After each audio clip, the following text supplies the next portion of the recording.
അപ്പോൾ എല്ലാവരെയും നമ്മുടെ ഏറ്റവും പുതിയ വീഡിയോയിലേക്ക് സ്വാഗതം ചെയ്യുന്നു. ഞാൻ ഇന്ന് നിങ്ങളോട് പറയാൻ ഉദ്ദേശിക്കുന്ന വിഷയം മറ്റൊന്നല്ല, ഇന്ത്യ പാകിസ്ഥാൻ സംഘർഷവുമായി ബന്ധപ്പെട്ട വിഷയമാണ്. എന്താണ് ഇന്ത്യ പാകിസ്ഥാൻ അതിർത്തിയിൽ നടക്കുന്നത് എന്നുള്ളതിനെക്കുറിച്ചുള്ള വിശദമായ വിവരണമാണ്. അതുകൊണ്ട് നമുക്ക് വീഡിയോയിലേക്ക് പോകാം.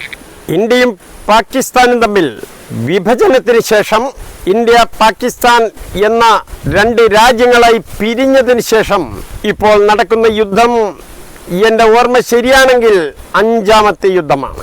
അഞ്ചാമത്തെ യുദ്ധം എന്ന് പറയുമ്പോൾ ചിലർക്ക് അവിടെ ഒരു തർക്കമുണ്ടായേക്കാം, സംശയമുണ്ടായേക്കാം. നാലാമത്തെ യുദ്ധമാണെന്ന്. നാലാമത്തേതല്ല, അഞ്ചാമത്തേതാണ് എന്നാണ് എൻ്റെ വിശ്വാസം.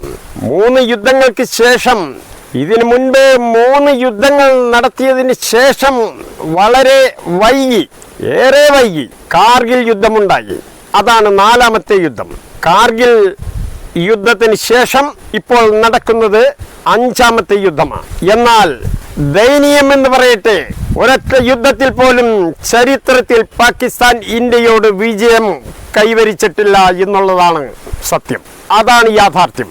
കാർഗിൽ യുദ്ധമടക്കം 71-ലെ യുദ്ധം മുതൽ കാർഗിൽ, അതിനുശേഷം ഇപ്പോൾ നടക്കുന്ന യുദ്ധം പാകിസ്ഥാനെ സംബന്ധിച്ചിടത്തോളം വൻ നഷ്ടത്തിലാണ്. വൻ നഷ്ടം എന്ന് പറഞ്ഞാൽ അന്താരാഷ്ട്ര മാധ്യമങ്ങൾ റിപ്പോർട്ട് ചെയ്യുന്നതനുസരിച്ച് നാം വിലയിരുത്തിയാൽ ഒരു അരനൂറ്റാണ്ടിന്റെ വികസനം ഇപ്പോൾ തന്നെ പാകിസ്ഥാനിൽ തകർന്നു കഴിഞ്ഞു.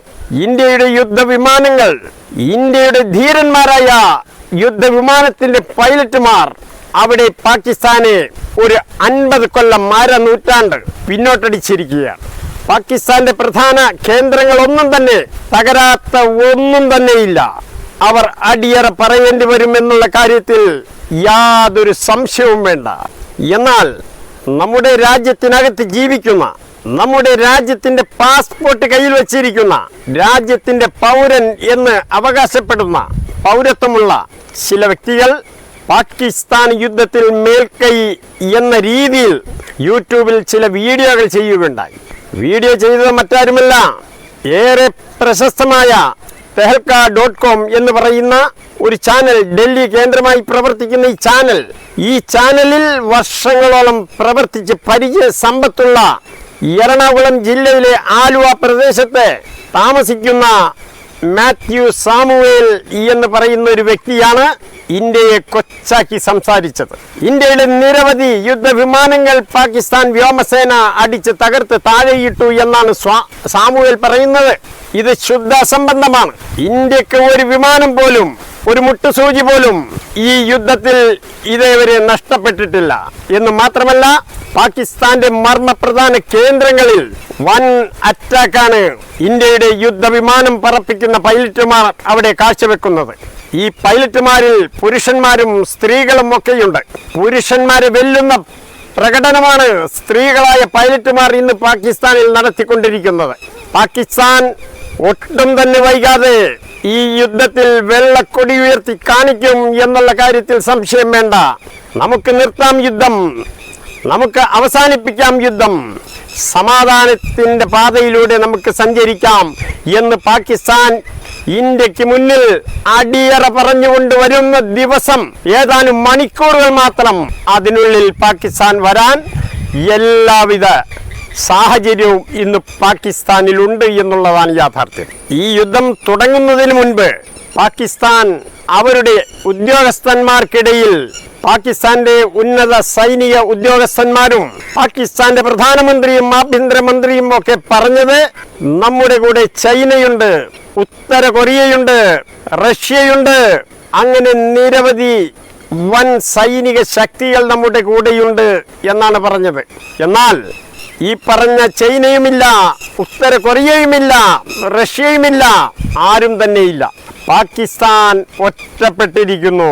പാകിസ്ഥാൻ യുദ്ധത്തിലേക്ക് എടുത്ത് ചാടിപ്പോയി. ഇനി നാണം കെട്ട് മടങ്ങിപ്പോകേണ്ട അവസ്ഥയാണ് ഇന്നുള്ളത്. എനിക്ക് നമ്മുടെ രാജ്യത്തിന്റെ ഭരണാധികാരികളോട് പറയാനുള്ളത്, ഇന്ത്യയിലെ വായു ശ്വസിച്ചുകൊണ്ട്, ഇന്ത്യയിലെ ഭക്ഷണം കഴിച്ചുകൊണ്ട്, ഇന്ത്യയിലെ ഗവൺമെന്റിന്റെ സകല ആനുകൂല്യങ്ങളും അനുഭവിച്ചുകൊണ്ട്, ഇന്ത്യൻ പാസ്പോർട്ട് കയ്യിൽ വെച്ചുകൊണ്ട് മാത്യു സാമുവേൽ എന്ന് പറയുന്ന ഒരു എന്ന് മാത്രം ഞാൻ പറയുകയാണ്. എൻ്റെ വായിൽ വരുന്നത് മറ്റൊരു ഭാഷയാണ്, അതുകൊണ്ട് ഞാൻ ഉച്ചരിക്കുന്നില്ല. അത്തരം വൃത്തികെട്ട ഒരുവൻ പാകിസ്ഥാൻ അനുകൂല പ്രസ്താവന നടത്തിയിട്ട് അവൻ്റെ ചാനൽ ബാൻ ചെയ്യുക എന്ന് മാത്രം ഒതുങ്ങി എന്നാണ് എനിക്ക് തോന്നുന്നത്. അവനെ കസ്റ്റഡിയിലെടുക്കുക, അവനെതിരെ കേസെടുക്കുക, ഇല്ലാത്ത ശുദ്ധ അസംബന്ധം നുണ പ്രചരിപ്പിച്ചതിന് അവനെ തുറുങ്കിലടയ്ക്കുക എന്നുള്ളതാണ് എനിക്ക് പറയാനുള്ളത്. പാകിസ്ഥാന്റെ ചാരസംഘടനയുണ്ടല്ലോ, ISI എന്നറിയപ്പെടുന്ന ഇന്റർ സർവീസ് ഇന്റലിജൻസ് എന്നറിയപ്പെടുന്ന ചാരസംഘടന. ഈ ചാരവലയത്തിലെ ഒരു കണ്ണിയാണ് മേൽപ്പറഞ്ഞ സാമുവേൽ എന്ന് പറയുന്ന വ്യക്തി, മാത്യു സാമുവേൽ.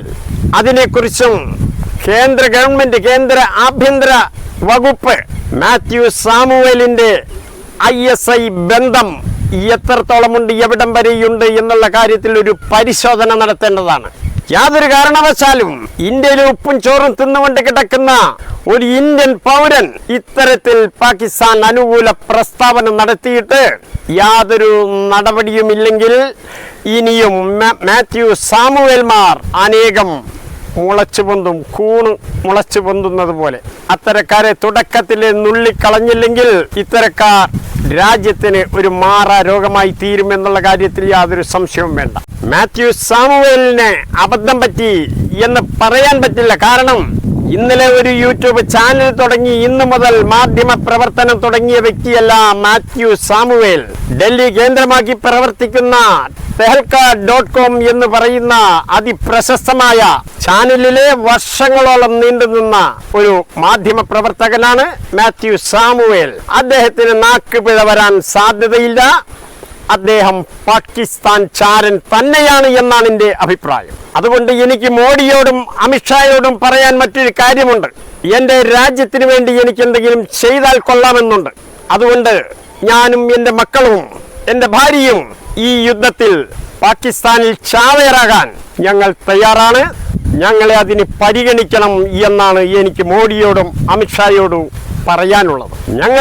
ഞങ്ങളുടെ ഈ ആഗ്രഹം ഒന്ന് പരിഗണിച്ചു തരണം എന്നാണ് പറയുന്നത്. ഞാൻ ഈ ആവശ്യം ഉന്നയിക്കാൻ മറ്റൊരു കാരണം കൂടിയുണ്ട്. അന്ത്യപ്രവാചകനായ മുഹമ്മദ് നബി പറഞ്ഞത്, നാം പിറന്നു വീണ മണ്ണിനെതിരെ ശത്രു രാജ്യം യുദ്ധത്തിന് വന്നാൽ അവർക്കെതിരെ പടപൊരുതി